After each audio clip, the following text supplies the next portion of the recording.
Bonsoir, bienvenue sur le plateau des 24 heures chrono de l'International. Nous sommes dans les studios de TV5 Monde. Nous arrivons à la 21e heure de direct. Nous arrivons donc dans la capitale du royaume de Bohême, du Saint-Empire romain germanique et de la Tchécoslovaquie. En plein cœur de l'Europe centrale, elle fut par le passé la ville aux 1000 tours et aux 1000 clochers et l'est restée. Nous voici à Prague. Monsieur l'ambassadeur, je crois que vous nous entendez. Absolument, et je vous salue. Bonjour monsieur l'ambassadeur. Pouvez-vous nous dire quelques éléments concernant la présence française à Prague? Combien sont-ils? Quel est leur profil? Quelle évolution notable est à constater? Bien sûr, écoutez, merci d'abord d'avoir fait de Prague une des étapes de votre 24 heures chrono cette année. Vous parliez de la Bohème, effectivement, c'est un nom, je crois, que les Français connaissent bien. Les Français, effectivement, sont présents en République tchèque. C'est un pays qui a avec la France des relations très anciennes. Alors, il y a environ 4000 Français qui se sont inscrits donc auprès de l'ambassade, donc qui vivent en République tchèque. Donc à peu près 5000 sont nos estimations sur la République tchèque. Beaucoup sont à Prague. Alors c'est une communauté qui augmente. Une communauté jeune, puisque 70% des inscrits ont moins de 40 ans, une communauté très active. Alors active aussi parce qu'il y a de nombreuses entreprises françaises qui sont installées en République tchèque, il y a plus de 500, qui dans tous les domaines d'ailleurs, à la fois des grandes entreprises, dans le domaine de l'industrie, des services publics, des infrastructures, des banques ou de la pharmacie, mais également de petites entreprises effectivement qui sont venues s'installer pour bénéficier aussi des opportunités qui se trouvent dans ce pays, un pays qui est depuis une douzaine d'années un partenaire de la France dans l'Union européenne et qui actuellement connaît une forte croissance, un fort développement, et donc ce développement attire les Français, puisqu'il attire aussi, je crois, c'est la qualité de la vie, c'est la qualité de l'éducation, du système médical aussi en République tchèque. Et d'ailleurs, quand parlant d'éducation et de sciences, eh bien, je veux dire que la République tchèque est un partenaire important de la France, effectivement, en la matière, notamment en matière éducative. Et ce qui est intéressant, c'est que si la France est la deuxième destination des jeunes tchèques qui vont étudier à l'étranger, eh bien écoutez, il y a 800 jeunes Français qui viennent aussi étudier chaque année en République tchèque et bénéficient de cursus dans diverses langues qui leur permettent d'accéder effectivement aux enseignements de qualité qui sont dispensés dans les universités tchèques. Donc aussi ces étudiants contribuent à la jeunesse, au dynamisme de notre communauté en République tchèque. Et puis comme c'est un pays effectivement qui a une grande tradition scientifique, industrielle, eh bien ce qui attire aussi justement c'est le dynamisme des entreprises, c'est l'innovation et c'est ce qui nous permet aussi de croître, de développer nos échanges avec ce pays. Merci beaucoup, monsieur l'ambassadeur. Je ne sais pas si vous pourrez réintervenir durant l'émission, car vous êtes au téléphone, mais en tout cas, si vous en avez envie, n'hésitez pas. Pour tous ceux qui nous regardent, vous pouvez communiquer avec nous via les réseaux sociaux, et notamment sur Twitter, 24H Chrono TV. On fait une courte pause et on se retrouve tout de suite après.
Nous sommes de retour sur le plateau de l'émission consacrée à Prague.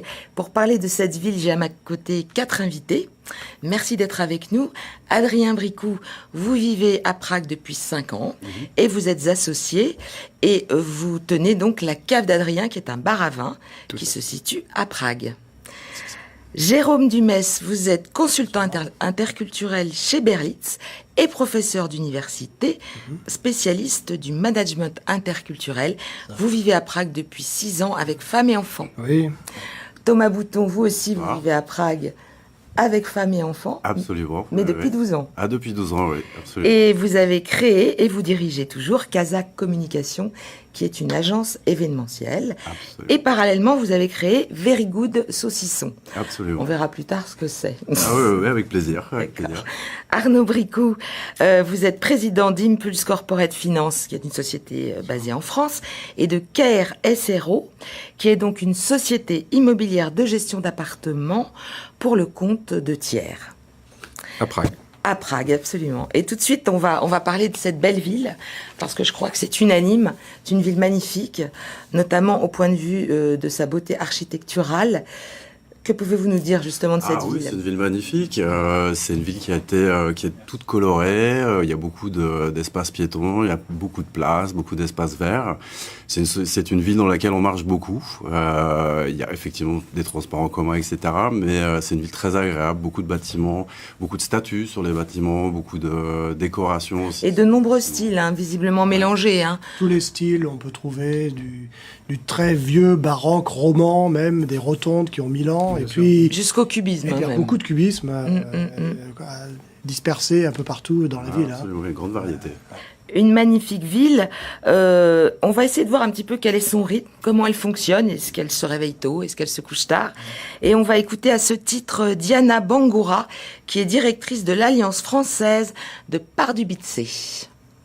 Alors les Tchèques sont des lève-tôt, ils se lèvent très très tôt, ils vont travailler vers 7h, 7h30, ça leur permet de finir aussi leur journée vers 15h, 16h et d'avoir plusieurs activités, de jardiner, de passer du temps avec leurs amis, leurs enfants, dans les bars, autour d'une bonne bière et on peut très bien vous inviter à dîner à 18h30. Donc c'est vrai que pour nous les Français, on termine plutôt vers 19h, donc c'est vrai que ça fait un peu tôt, mais du coup les soirées peuvent être plutôt longues.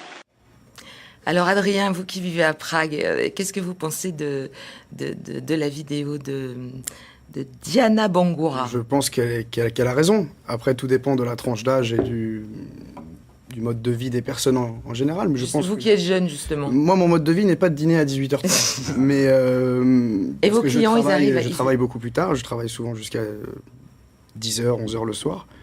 Mais je pense qu'en général, oui, les Tchèques ont plus un mode de vie anglo-saxon, en dînant tôt, se levant tôt, contrairement à certains Français qui sont plus à rester plus tard au bureau, à travailler de... C'est un peu un rythme germanique, Jérôme Dumès. Oui, en fait, on est au centre de l'Europe, il y a des influences qui viennent un peu de partout, et globalement, tout est très tôt en République tchèque. On se lève très tôt, on va travailler très tôt, on mange tôt. On déjeune très tôt, les cantines dans les entreprises ouvrent à 10h30, 11h le matin. Oui, tout est très tôt. À midi, on est dans la deuxième partie du déjeuner. On vit un peu avec le soleil. Et on termine le travail tôt, on rentre de l'école tôt, on dîne tôt, tout est très tôt. Vous disiez même, Adrien, que le jeudi, à partir de 2 ou 3 heures... Oui, les Tchèques ont plus tendance à sortir du travail aux alentours de 18h, grand maximum, derrière d'enchaîner avec un dîner et comment dirais-je, d'aller boire quelques pivots, qui sont la bière locale, qui est le produit phare, et de rentrer plutôt tôt. D'accord. Contrairement au latin, on va dire. Très bien. Alors, le coût de la vie, on le dit fréquemment, Prague ne serait pas une ville chère. On va écouter l'expertise de Smart Expatriation. Si vous vous déplacez de Paris à Prague, vous aurez une baisse du coût de la vie sur place de 22%. Bonne surprise, vous pourrez trouver des logements moins chers qu'à Paris. Comptez environ 520 € par mois pour un 2 pièces. Sachez aussi que la fiscalité et les cotisations sociales sont moins lourdes qu'en France. Au final, si vous êtes célibataire et que vous gagnez 50 000 € bruts à Paris, il vous faudra 34 600 € bruts à Prague pour maintenir le même niveau de vie.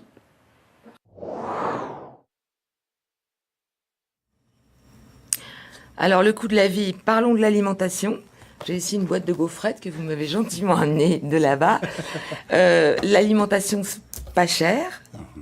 Il y a des prix effectivement très très bas, j'ai envie de dire pour les besoins, les premiers besoins, le pain, un peu de charcuterie, un peu de fromage, des choses comme ça. Le saucisson, par exemple. Alors le saucisson c'est un peu différent, c'est-à-dire qu'aujourd'hui c'est plus quelque chose, c'est de l'import. C'est de l'import et puis alors c'est des gens qui mangent de la charcuterie, Ouais. mais j'ai envie de dire d'une autre qualité si je puis dire. Le saucisson ça reste quand même dans une partie du portefeuille un petit peu autre. Ouais. Tout ce qui va être en fait d'importation et Tout produit de qualité à Prague devient directement beaucoup plus cher. Si on veut bien se nourrir, va coûter, ce qui est une banalité parce que c'est le cas dans tous les pays, mais ça va coûter rapidement très cher de bien se nourrir. Les produits de basse qualité coûteront beaucoup moins cher qu'en France. En même temps, on n'a pas la même notion de gastronomie. La nourriture absolument. tchèque est très bonne, mais on n'a pas les mêmes ingrédients, pas les mêmes. Les volumes sont plus Et importants. vous êtes bien par adaptés contre. tous. Ah ouais, Oui. très bien. Oui. Très Oui, non, c'est vrai qu'il est possible de manger pour vraiment pas cher du tout. Par Les exemple, restaurants, les par midis exemple, un ou les restaurant. soirs. Ah oui, il est possible. Il Je y, a, pense que il y a une tradition, de toute façon, en République tchèque, c'est que tous les midis, 90% des restaurants tchèques, même à Prague, la capitale, vous proposent un menu qui sera au maximum à 5 €. Ah oui. Donc voilà, Ouais. et c'est une obligation, quelle que soit la qualité du restaurant ou de Ça, c'est des résurgences du communisme ou... Peut-être, je ne sais pas Mais précisément, mais... Mais on mange vite. Ah, donc c'est Ah, ça oui, aussi c'est pareil. le repas parisien qui va durer Absolument. très longtemps. C'est on va sur le pouce, va se mange très nourrir. vite. on va se nourrir, C'est mais ça. c'est Une tellement- soupe, un plat complet, un verre d'eau ou une bière. Donc en 20 minutes, effectivement, on peut se nourrir très convenablement dans de très très nombreux restaurants pour 100, 120 couronnes, donc l'équivalent de 5 €. Donc on l'a vu, les loyers ne sont pas élevés. Le process pour louer un appartement, Arnaud Bricot. Il est assez simple, soit en direct auprès d'un propriétaire, soit par le biais d'une agence immobilière qui percevra quelques honoraires comme en France.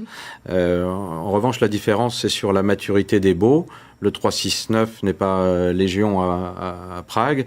La durée de chaque bail peut être fixée librement entre le propriétaire et le locataire. Alors, c'est particulièrement intéressant pour les étudiants. Monsieur l'ambassadeur parlait des étudiants qui viennent à Prague. C'est très Pour du facile, moyen terme, très facile de trouver une colocation pendant quelques mois. À 2, 3, 4 étudiants, même parfois jusqu'à 8, et bien c'est sûr. extrêmement développé. Il y a des agences immobilières dédiées à cela.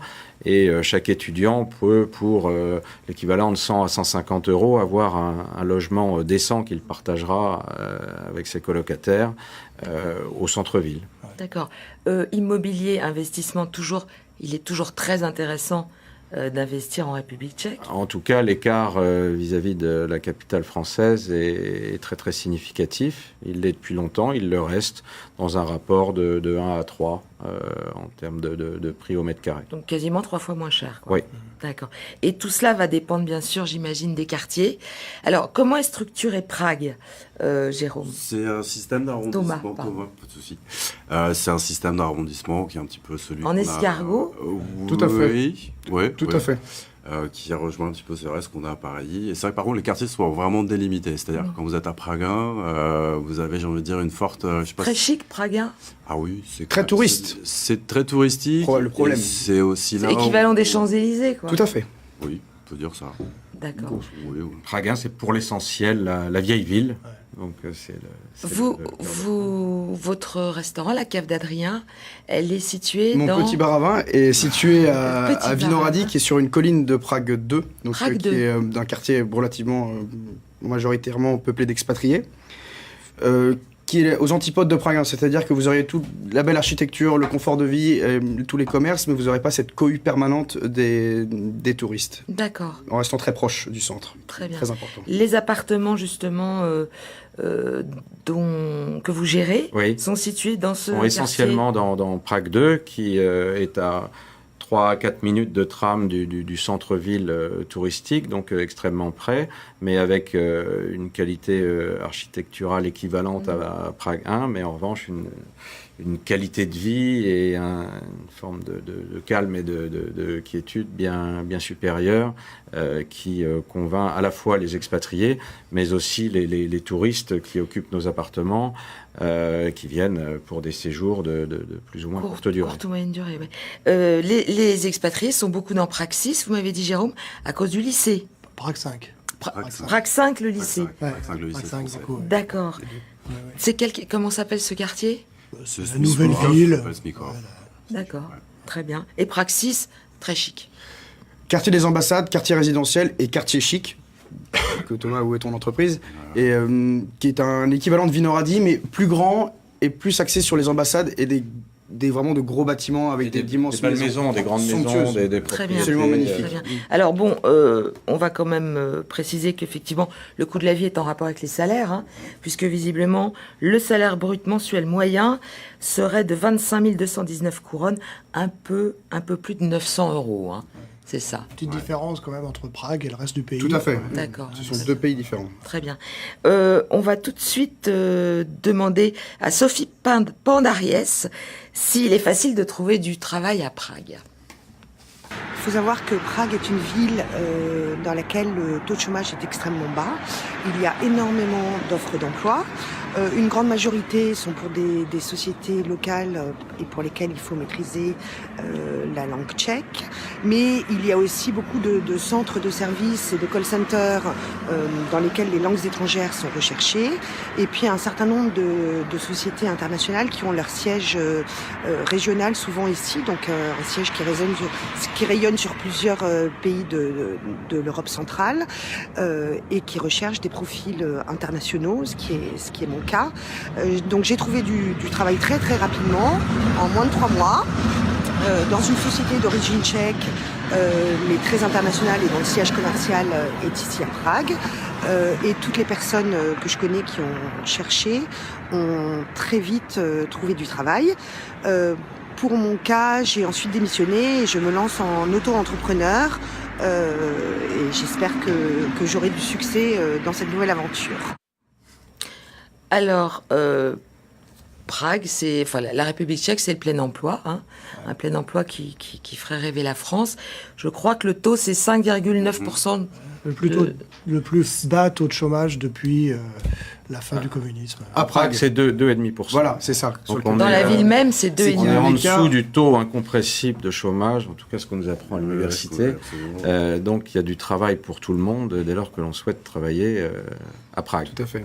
Dans certaines villes plus reculées, c'est... Elle parlait de call center.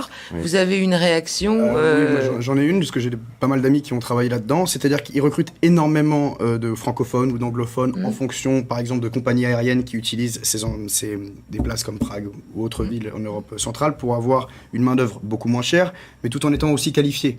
Parce que les expatriés sont pas forcément moins qualifiés, mais ont besoin de travail et ça offre facilement un boulot rémunéré. Un expatrié. D'accord. Je pense que pour eux, c'est aussi d'être sur le même fuseau horaire que des villes comme Paris ou Londres. Bien sûr. Et puis je pense que c'est aussi d'avoir le consumer service. C'est-à-dire que c'est des gens qui vont avoir justement cette approche de savoir répondre, de parler plusieurs langues aussi. Et c'est pour ça que ça en fait. Mais par contre, c'est pas très bien rémunéré. Hein. C'est ce que vous disiez, Jérôme. Hein. Oui, c'est un job normal, quoi. Enfin, voilà, c'est facile de trouver un job. Avec une très grande flexibilité du travail aussi, qui aide beaucoup les employeurs locaux. Oui, c'est flexible. Oui. On a un système. C'est un peu à l'américaine. En tout cas, c'est facile. J'ai quand même l'impression que, par exemple, en tant qu'entrepreneur, j'ai besoin de faire appel à, justement, dans l'événementiel, à du savoir-faire, mais de manière événementielle. Et je trouve qu'il y a un cadre qui facilite justement le fait de pouvoir embaucher quelqu'un pour une semaine. Beaucoup d'auto-entrepreneurs, donc au même titre que ce qu'elle a fait. Oui, parce que c'est, en tout cas, moi, je trouve que c'est assez facile d'avoir ce statut. Et ça permet après, quelque part, de pouvoir facturer des entreprises pour tel service. Dans l'interprétariat, la traduction, il y a beaucoup de gens qui justement vont avoir ce statut parce qu'ils vont pouvoir traduire, pour Adrien, lui traduire ses pages Et vous justement, Adrien, pour embaucher dans votre bar à vin, vous n'avez pas de souci pour trouver du monde, c'est plus facile. ou moins. C'est-à-dire que ça. Aujourd'hui, j'ai trouvé quelqu'un, j'en suis ravi, mais en général, c'est difficile de trouver quelqu'un sur la durée, c'est d'avoir une stabilité parce que ce statut d'auto-entrepreneur est très intéressant pour l'employé, mais également pour l'employeur. Et Mais puis derrière- comme dans tout pays où il y a le plein emploi, il y a du turnover. quoi. Exactement, Ouais. il peut trouver un travail du jour au lendemain plus intéressant, mieux payé, et on peut être tributaire de ça. Donc ça n'a pas que des avantages. Bah, L'une des clés du succès, pour lorsqu'on est français en l'occurrence, c'est d'employer des Tchèques pour avoir une meilleure intégration lorsque l'on arrive en tant qu'expatrié. Il faut faire travailler du personnel local. Eu égard à la difficulté de la langue, ça facilite aussi notre travail que de travailler avec des Tchèques, et c'est une nécessité. Une satisfaction sur l'éthique, Aussi. le fait que nous sommes Très bien. Étrangers, que l'on fait travailler de la main-d'œuvre locale. Bien sûr. On va écouter une anecdote relatée par Hugo Ben-Simon, qui est l'assistant presse et communication de l'ambassade de France. Il va nous parler d'une mésaventure qu'il a vécue liée à l'obtention de son attestation de séjour temporaire. Bonjour Paris, je m'appelle Hugo, ça fait 2 ans que j'habite en République tchèque, à Prague. Je vous parle devant le mur John Lennon, qui se trouve en face de l'ambassade de France. Je voulais vous parler d'une petite mésaventure qui m'est arrivée lorsque j'ai voulu obtenir mon attestation de séjour temporaire. C'est un papier dont on a besoin par exemple pour ouvrir un compte en banque ou acheter un bien immobilier. Donc lorsque j'ai voulu obtenir ce papier, je me suis rendu à la police des étrangers. Et ça a été assez kafkaïen pour le coup, puisque j'ai dû m'y rendre au final 5-6 fois, attendre 5-6 heures dans une salle d'attente, malgré avoir pris rendez-vous à chaque fois. Et à chaque interlocuteur, on me demandait des papiers différents, ou les papiers qu'on m'avait demandés ne correspondaient pas. C'était assez compliqué. Bon, au final, je les ai eus, mais c'est vrai que c'est le seul petit bémol que j'ai eu pour m'installer à Prague. Est-ce qu'on peut dire, Jérôme, vous qui êtes dans l'interculturel, que sa mésaventure, elle est liée à un état d'esprit qui régnerait dans l'administration? Non, pas forcément. Vivre à l'étranger, ça demande toujours d'être confronté aux autorités locales, et évidemment, vaut mieux être accompagné avec quelqu'un qui parle la langue, ou bien avoir l'habitude de vivre à l'étranger. Mais bon, voilà, sa mésaventure, je pense, ça a dû être un bon exercice pour l'expatriation, mais non, je pense... Il évoque Kafka parce qu'on est à Prague. Oui, quoi. voilà, mais voilà, il évoque l'expérience d'un étranger qui vient s'installer dans un autre pays, et c'est jamais simple. Faut s'adapter, bon, voilà. Mais il a eu le papier finalement, donc... Vos rapports avec l'administration, vous ne les qualifieriez pas de kafkaïennes? Moi, non, je crois qu'il y a des règles à suivre. Par contre, je pense qu'il faut être accompagné, c'est-à-dire que, voilà, moi, j'ai toujours fait ces démarches accompagnées d'une assistante ou d'un assistant. Qui parle tchèque. Qui parle tchèque, et puis bon, il y a 3 documents à fournir, à faire traduire et à donner, donc c'est vrai qu'à partir de là, moi en tout cas, j'ai pas eu vraiment de problème avec l'administration. Vous non plus, Arnaud? Non, on n'a jamais eu. Dès lors que Adrien. l'on est accompagné de natifs, Ah, voilà. ce type de démarche. Donc c'est peut-être ça quand même un petit peu le secret. Et puis c'est l'Union européenne, donc de toute manière, il y a des simplifications. Les employés de l'administration ne parlent pas forcément un anglais parfait, donc il faut mieux aller avec des Tchèques Pas d'anglais du tout. pour les démarches. D'accord. Alors justement, ça va nous faire une transition vers le sujet suivant. On va essayer de parler d'intégration justement et de mentalité tchèque. On va faire une pause et on se retrouve tout de suite après.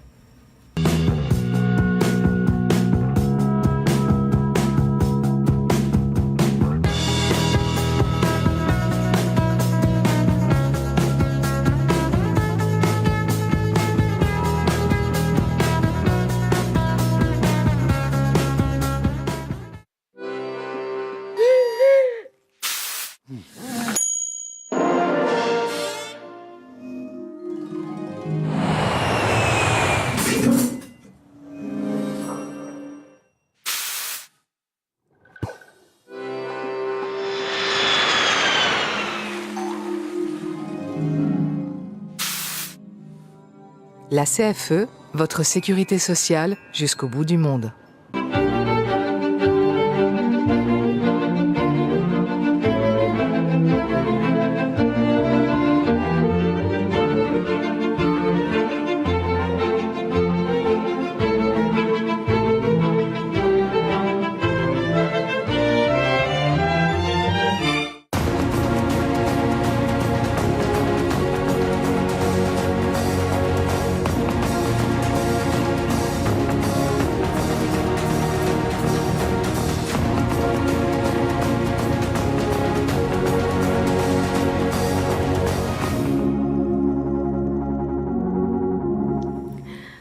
On est donc sur le plateau de l'émission consacrée à Prague.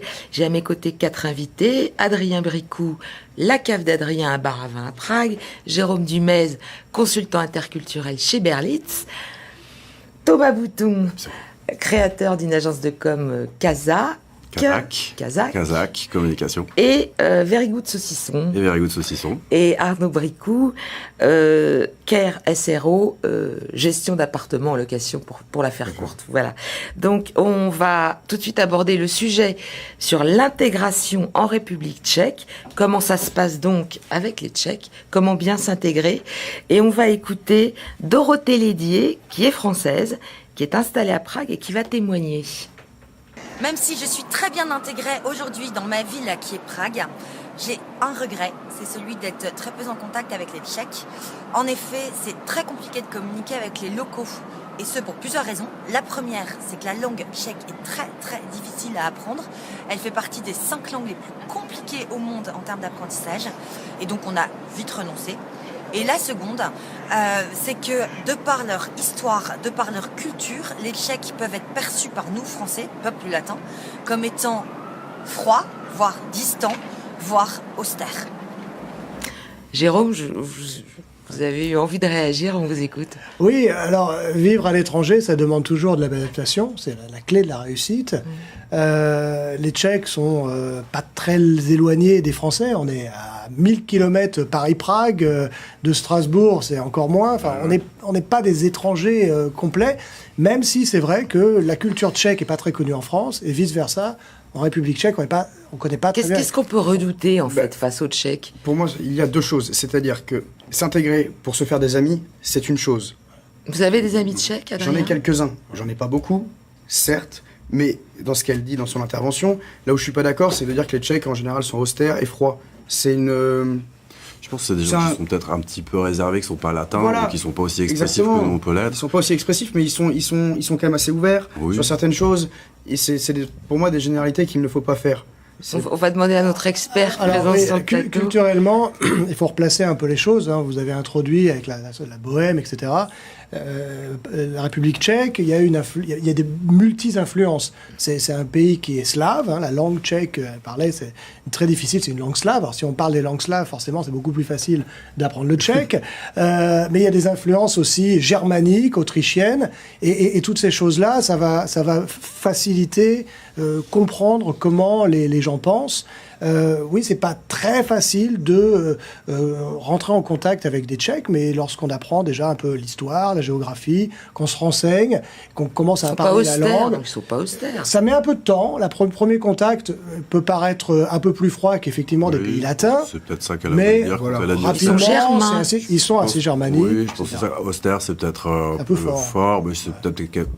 C'est des gens pas très facilement accessibles, mais une fois qu'on les connaît, Donc, il faut une période un petit peu pour rentrer dans la relation.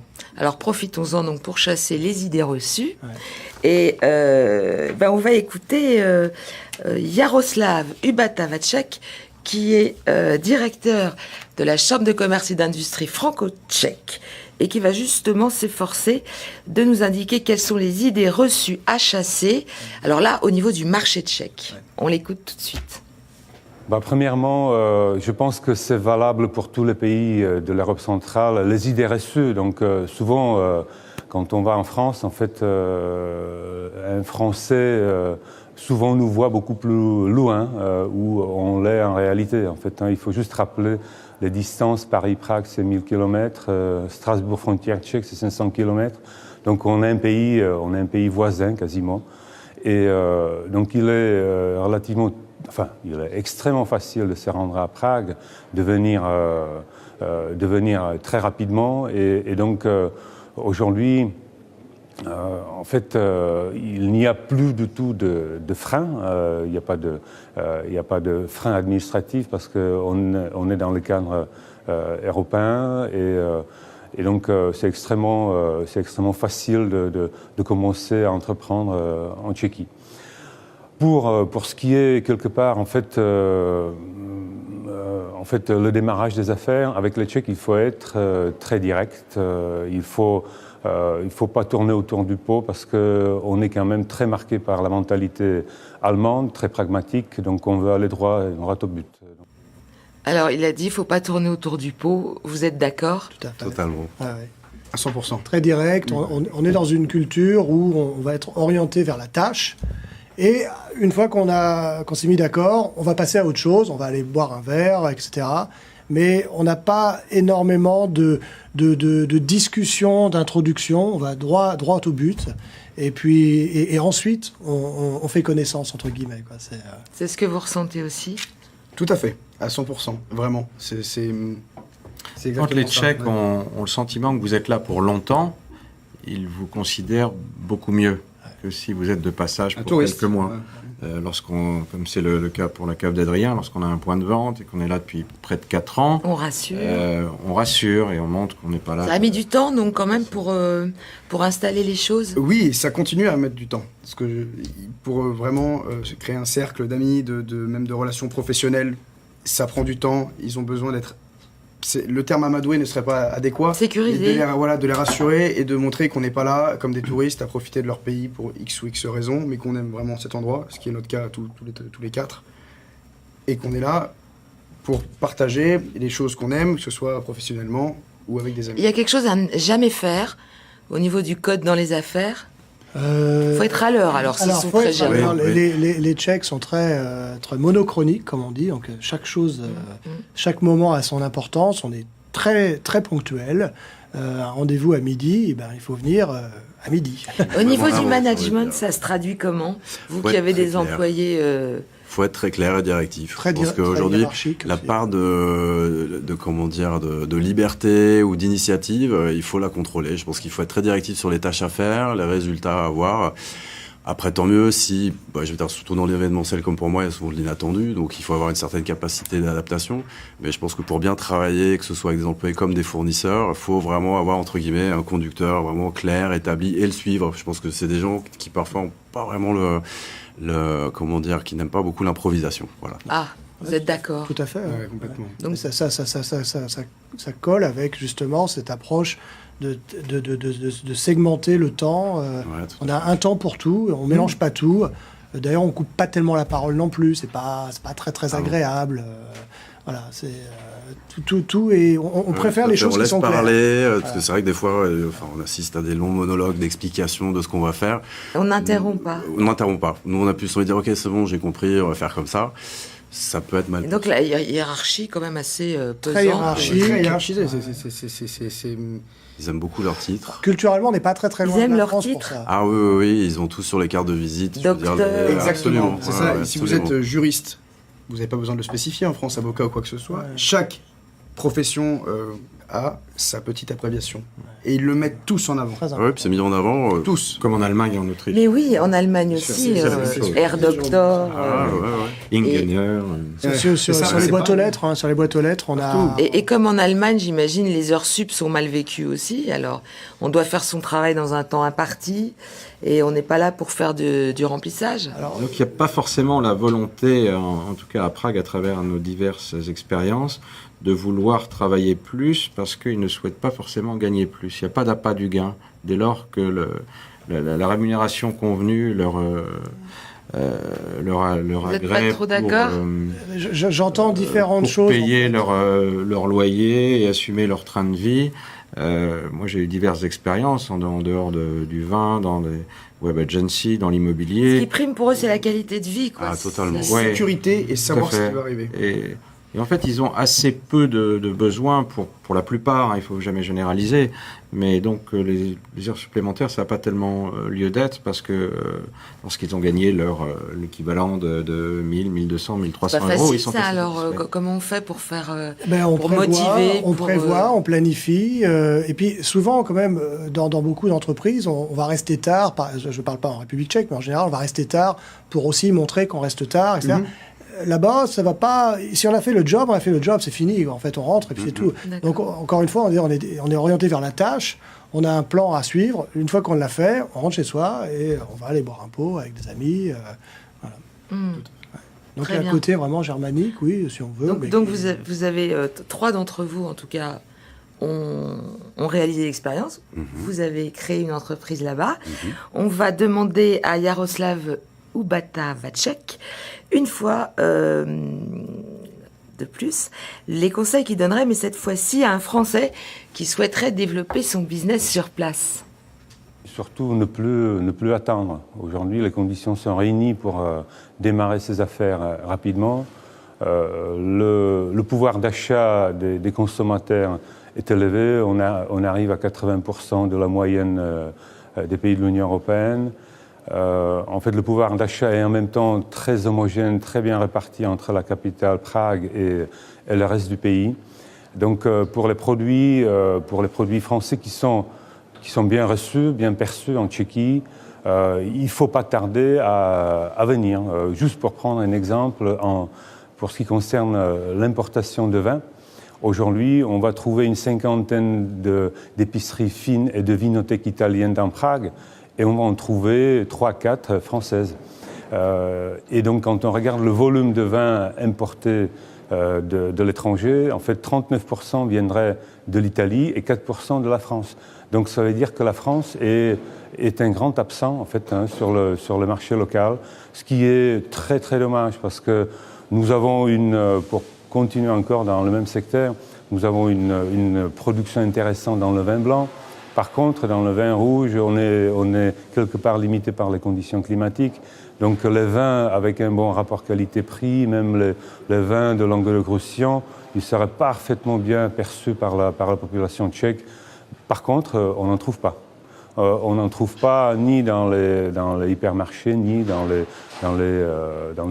commerces spécialisés. Alors, nos invités vont réagir bien sûr à cette vidéo. Si vous aussi, vous avez envie de le faire, profitez des réseaux sociaux et allez sur Twitter, H24 Chrono TV. Adrien, vous qui tenez la cave d'Adrien, qu'est-ce que vous inspire les propos d'Ubata? Je suis assez d'accord avec lui. Il y a une omniprésence italienne sur le marché du vin et c'est historique, ça. Ils sont arrivés avant nous, c'est ce qui se dit. Moi, j'en suis pas intimement convaincu. Aujourd'hui, en effet, nous sommes 5-6 Français à avoir d'importants importateurs de vins français là-bas. Dans mon magasin, bar à vin, une centaine de références de toutes les régions, à tous les prix, c'est-à-dire pour tout type d'acheteurs. Je les ai. Et depuis maintenant 3 ans, et je continuerai à élargir mon offre et à essayer de toucher le maximum de personnes là-bas pour leur faire découvrir des vins du terroir, de la qualité française à des prix intéressants. Vous êtes content en tout cas d'avoir ouvert cette... Je suis ravi. Vous estimez que ça fonctionne? J'estime que ça fonctionne et j'ai la motivation et l'envie de continuer à grandir. On peut remercier la République tchèque de ne pas taxer les vins français notamment. Justement, alors, donc vous avez créé cette société. En termes de délai, de structure existante, de coûts, assez vite, ça s'est passé en combien de temps? Ça a coûté combien? Et qu'est-ce qu'on peut créer comme structure là-bas? On peut créer l'équivalent de SARL et de sociétés anonymes. Tout s'enregistre par le biais d'actes notariés avec le soutien d'un avocat en quelques jours. C'est pas dématérialisé par Internet comme dans d'autres pays? Non, c'est pas dématérialisé par Internet, mais en revanche, ça va très vite. Les avocats sont assez peu onéreux pour des structures assez souples. Les actes notariés sont exécutés devant vous en quelques minutes. Et le capital requis peut être aujourd'hui, pour les plus petits véhicules, extrêmement bas. Ça a été rapide aussi pour vous? Ah oui, très rapide. Encore une fois, il y a une démarche à suivre. Et, moi, j'ai trouvé que ça allait très vite aussi. D'accord. Ouais. Au niveau de l'alimentation, ça se passe comment avec Very Good Saucisson? Ça se passe bien. Moi, pour répondre aussi à ce que disait M. Ubata, je crois que moi, je suis arrivé à Prague en 2003, et c'est vrai qu'à cette époque, il y avait très peu d'épiceries fines ou d'épiceries fines. Et c'est vrai que, j'ai envie de dire, la gastronomie italienne est arrivée un petit peu avant celle française, effectivement, et c'est un petit peu développé. Je pense qu'aujourd'hui, quand on parle de vin, il y a aussi le fait qu'il y a beaucoup de pizzerias, de choses comme ça, où on consomme du vin italien, ce qui fait peut-être aussi gonfler ces chiffres. Après, j'ai envie de dire, moi, il y a encore une dizaine d'années, il y avait beaucoup de restaurants français, je trouve, à Prague. mais qui ont peut-être eu une politique de prix pas trop appropriée, Oui. et qui ont peut-être pas du tout, peut-être fait du bien entre guillemets au développement de la gastronomie française, j'ai envie de dire. Ouais. Juste une question par rapport à votre clientèle. Vous avez plus de Français ou de Tchèques? Moi, je dirais 50-50. D'accord. J'aimerais bien dire 70-30 en ayant plus de Tchèques, mais pour moi, c'est équivalent. Et donc, si un Français avait envie d'ouvrir un bar à vin à Prague, vous lui diriez que c'est une bonne idée? Absolument pas. Parce que vous voulez pas de concurrents. Bien sûr que non, mais non, c'est Pas dans le même quartier, en tout cas. Oui, ça demande énormément de travail, énormément de motivation et de passion, mais pour être tout à fait honnête, c'est que je pense que ce segment-là est bien pris. C'est-à-dire aujourd'hui. Il a l'air. Hein. Il a l'air bien pris. Ouais. Vous entendez le nombre de vinothèques qui s'en appelle une cave à vin, une vinothèque, c'est un mot employé là-bas, qui n'est pas très courant en France. Il y en a énormément. À chaque quadru, il y en a une. Que ce soit tchèque, moldave, macédonienne, française, italienne, il y en a partout. Il y en a 700. Il y en a 700 dans une petite ville qui est toute petite. Parlons, je m'excuse, mais on va devoir clore, mais j'aimerais que vous disiez 2 mots sur votre activité, Arnaud, puisque je crois que vous avez des appartements en location de courte et moyenne durée. Courte et moyenne durée, où on utilise des supports tels que Airbnb, Wimdu, TripAdvisor.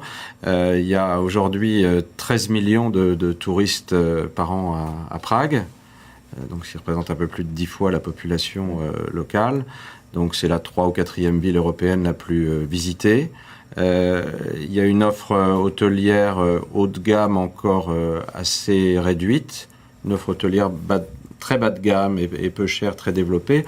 Mais en revanche, dans le segment moyen-haut, il y a une offre très faible. Donc à travers des appartements très bien décorés et très bien équipés, on attire de nombreux touristes qui viennent pour des séjours allant de 2 à 7 jours, plus des expatriés qui viennent aussi pour des missions courtes, type audit ou autres, qui viennent passer quelques semaines ou quelques mois et qui préfèrent habiter dans un appartement en location court-moyen terme que dans une chambre d'hôtel. Si on veut louer un appartement, on va sur quel site? Airbnb ou Wimdu, ou après, à travers notre société Keresero, on a un site qui est en cours de construction, absolument. Bon, très bien. Very Good Saucisson, donc on le trouve à Prague. Oui, on est distribué sur un réseau, j'ai envie de dire, d'épicerie fine. On travaille avec Adrien, justement, qui a quelques saucissons aussi avec le vin. On peut trouver du Very Good Saucisson chez Absolument, on peut trouver du Very Good Saucisson chez Adrien. Encore meilleur chez Adrien. Très bien. Et après, on vend aussi sur quelques marchés. Voilà. Messieurs, merci. Je vais montrer cet ouvrage dont l'auteur est Jérôme Dumetz, pour ceux qui s'intéressent aux relations interculturelles. Merci infiniment, bon retour à Prague. Merci. On se quitte, on part aux États-Unis, à Los Angeles, avec mon confrère François Enius. Au revoir.